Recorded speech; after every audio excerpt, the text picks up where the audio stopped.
നീ ഉൾപ്പെടെ എല്ലാവരും ചതിയും വഞ്ചനയുമായി നടക്കുന്നവരാണ്. എന്റെ ക്ഷമയെ ചോദ്യം ചെയ്യാതെ ഇറങ്ങി പോടാ. ഇവളോട് പറയണം ഇനി എന്നെ വിളിക്കണ്ടെന്ന്.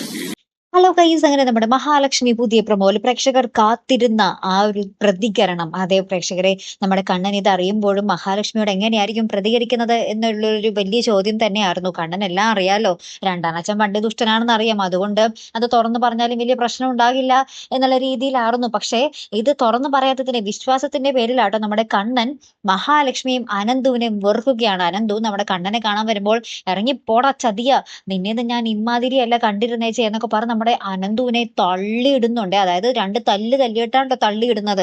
എന്നിട്ട് നമ്മുടെ മഹാലക്ഷ്മിയോട് പറയാൻ വേണ്ടി പറയുന്നുണ്ട്, നീ അവളോട് ചെന്ന് പറഞ്ഞേക്ക് എന്നെ ഇനി മേലാ വിളിക്കരുത്, എന്നെ കാണാനും വരരുത്, എന്നോട് മിണ്ടാനും വരരുതെന്ന് പറഞ്ഞേക്ക് എന്നും പറഞ്ഞിട്ട് വിടുന്നുണ്ട് കേട്ടോ.